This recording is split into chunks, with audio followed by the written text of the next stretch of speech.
so then when Mother decided that she wanted me not to miss out on things of life, she saw opportunities. I started piano lessons at about 5 years of age, and Leland had a sack where he had sold magazines or something, and I did sell magazines for a short time when I was about 8 years old.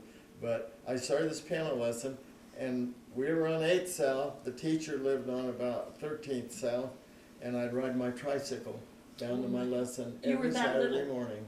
When I went to kindergarten, it was on about the same, off over Main Street. I walked to kindergarten. There's no one else. There's no car. There's nothing. I walked to kindergarten. That was in the olden days when it was safe. I walked to kindergarten, and that was a good school. Leland, he must have been. They played a bugle and played the flag up every morning in front of that school.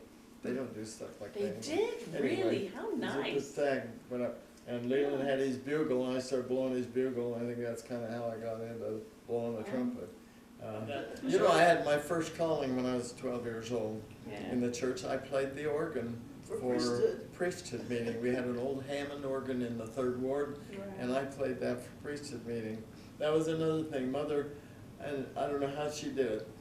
Picture Salt Lake City at that time.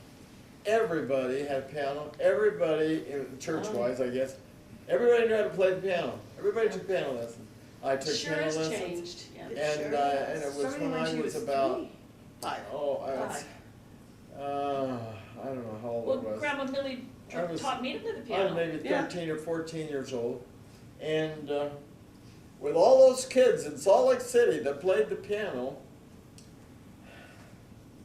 my mind blanks out. What was his name?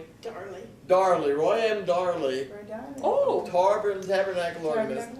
He wanted to start a class for some young people to teach them about the organ. Mother got me in that class. There was only like 6 or 8 kids in that class. She was a tiger, wasn't she? They only did it one time, and we met in the assembly hall on the temple grounds. We had about 10 lessons or something like that there, and we'd go up there, and he taught us all about the organ. He taught us about all this. She got me in that class. Now, Marky Peterson was a family friend, very close, because of Dad had those friends, and Marky Peterson, I think it was through him that he knew that Mom was alone and with me, and somehow he got me in that class that was so few, you know.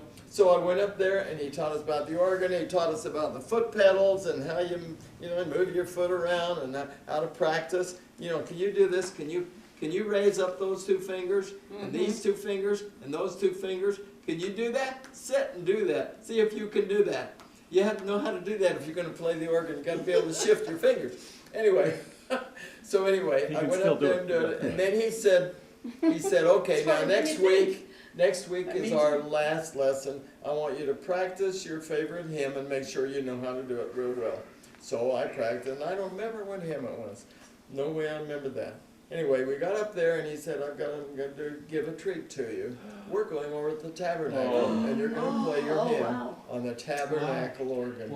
I played the Tabernacle organ when I was about 14 years old. That organ, probably long gone. They move them from the Tabernacle to the assembly hall and then out the door. But I don't know how many they've replaced since then. But I played the Tabernacle organ when I was about 14. Wow. Not many people in this whole world have played the Tabernacle organ. And I didn't know you even played the organ.